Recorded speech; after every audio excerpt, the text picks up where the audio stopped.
Today we are at the home show and I am presenting at the main stage today, and my topic is finding your style and how to create a cohesive home.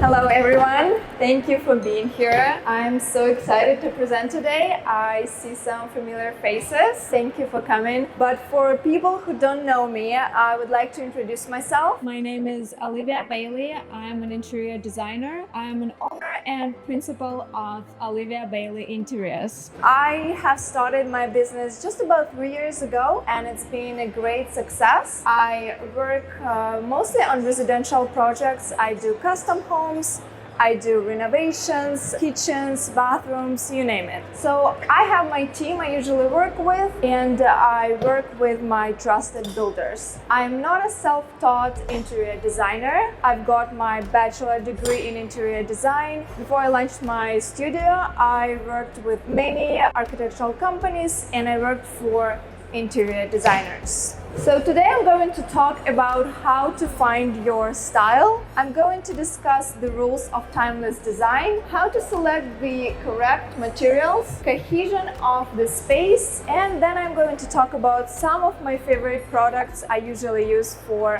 my projects. So before any interior designer starts doing the concept, we ask for inspiration images. And inspiration images are the base.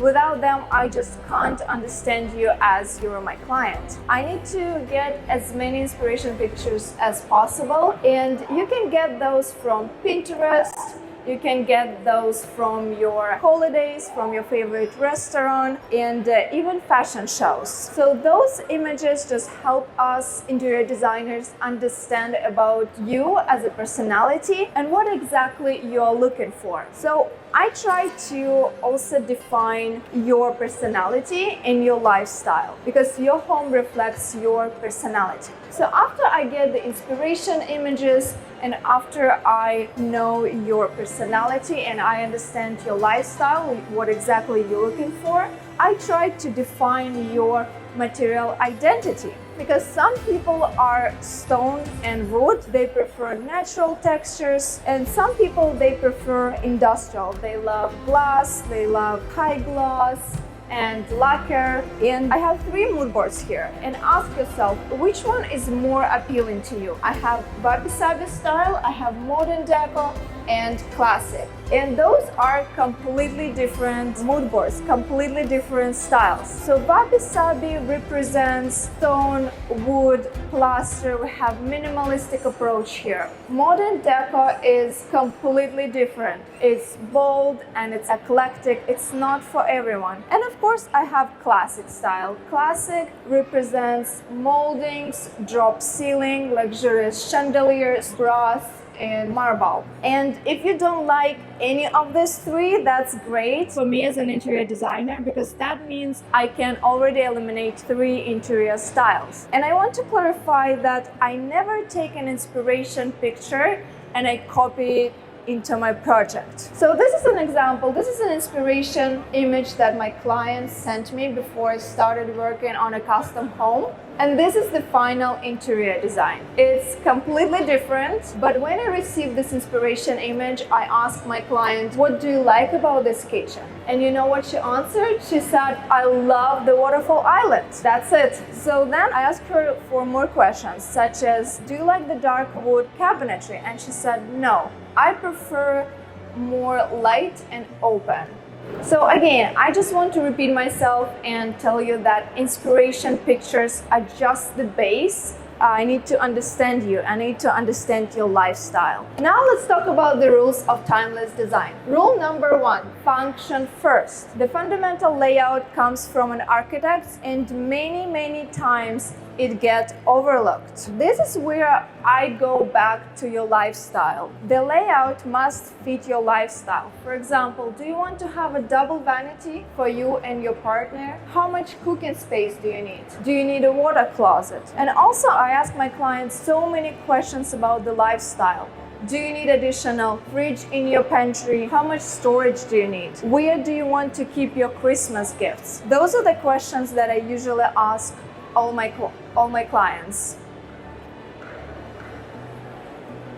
Rule number 2, I love trends, and of course I love seeing what other designers do. But when I look at my project, I always ask myself, is it going to be stunning in 5 years?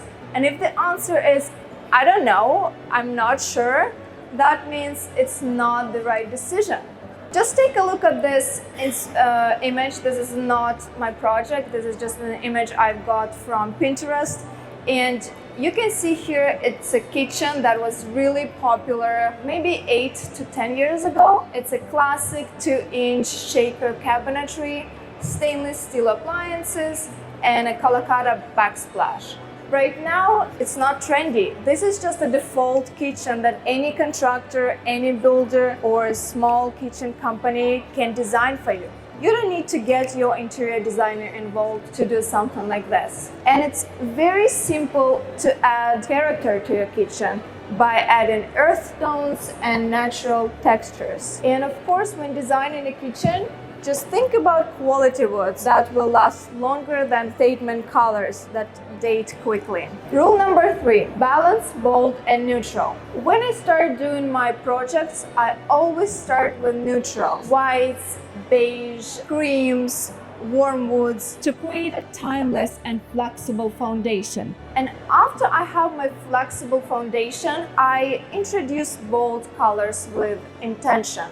And of course, I prefer to choose shades that my client loves rather than following fleeting trends. And also another tip that I have for you, you need to use just bold accents in places that are really easy to update. For example, wallpaper, walls, artwork, cushions. But if you're thinking to add bold colors, this is what you definitely want to do. Just think if this color is going to be popular in 5 or 10 years. And of course, try to select deep and rich colors. Rule number 4, consistency in finishes.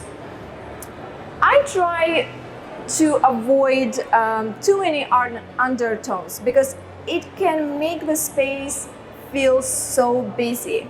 And try to use the same finish in one room, but also try to keep all the finishes consistent across rooms to create flow and harmony. For warm metals, I usually use warm woods and cool tones with stainless and black. Cohesion across spaces. For all my projects, I prefer to carry just one thread.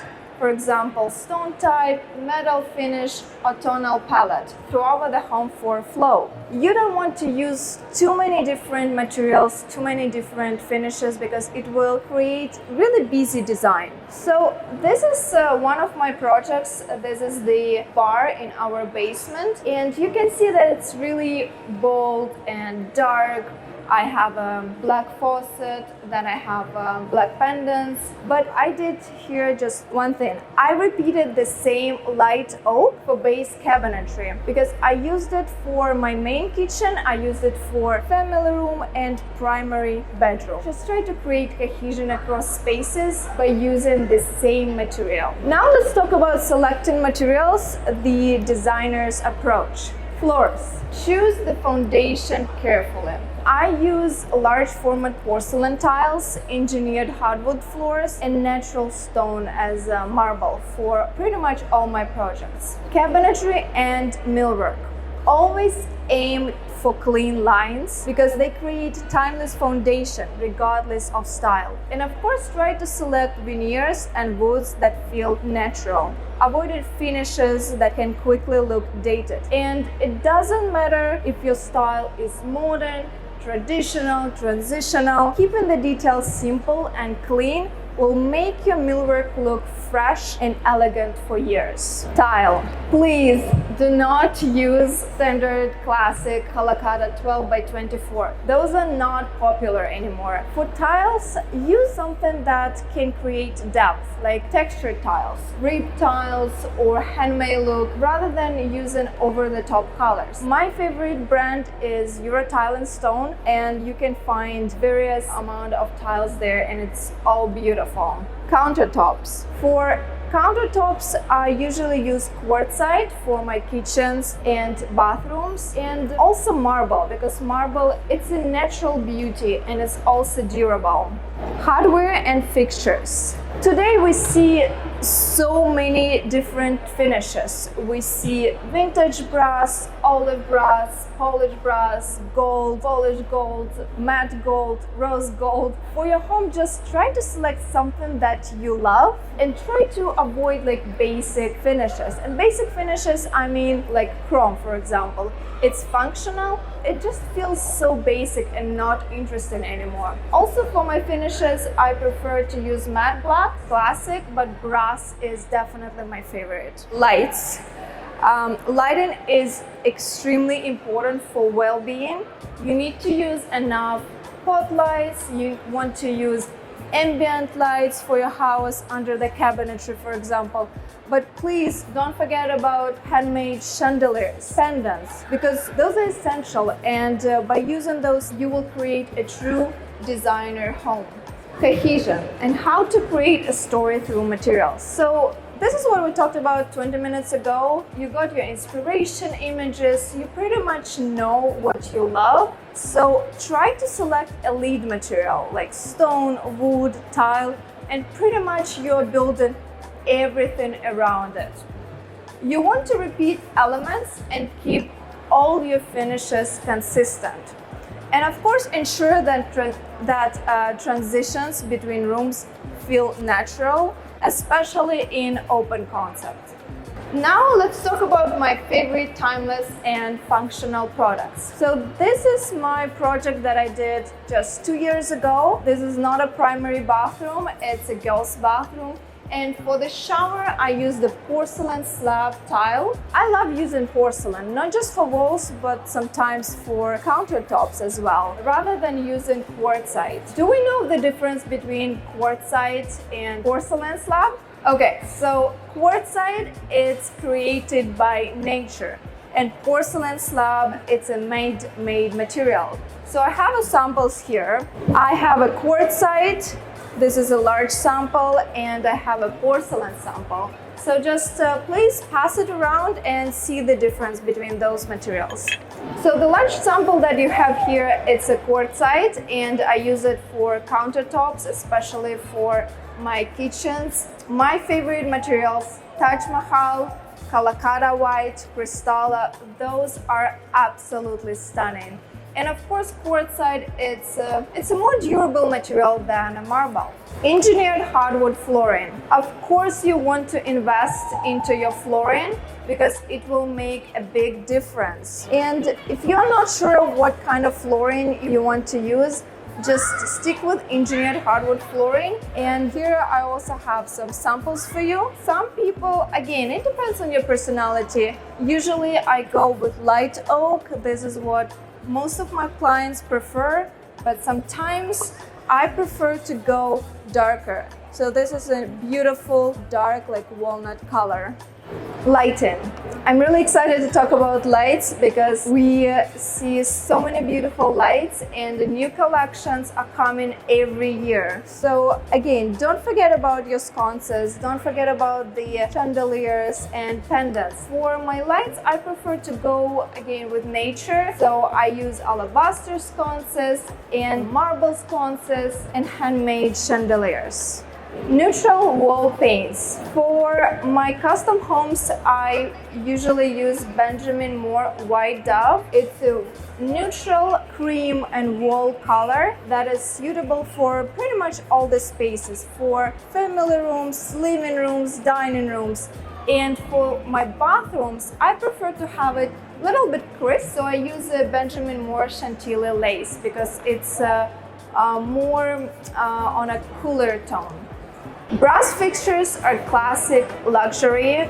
I use mostly brass because I just love brass, and my clients, they prefer to go for a more luxurious look rather than just a classic. This is a great example. My favorite brand is Vogue, and Vogue has an absolutely stunning brass finish. You want to avoid to have like yellow undertones.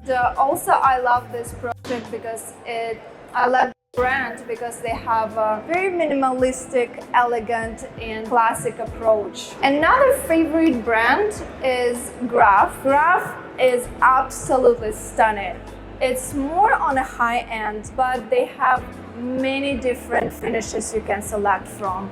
And again, their brass is beautiful. So you do want to invest into your plumbing and you do want to invest into your lights if you want to create a true designer home. For plumbing, I already talked about Graph and Vogue as my favorite products, but I also prefer to go with European designs. And I use New Form in my projects and also Italian brands as Zucchetti and Fantini. For lighting, I love using Mitzi, Corbett, and of course, if you're looking for designer lights, just go to South Hill Home showroom. They have amazing selection of custom lights and custom furniture. So let's recap. We talked a lot about function. You need to get your designer involved when designing your home because we care about a functional home, timeliness, and of course cohesion. And if you're not sure, just choose the material that will still look beautiful 10 years from now. Thank you. Thank you so much for watching, and I hope you found it informative. And if you want to get more information, just go to my Instagram.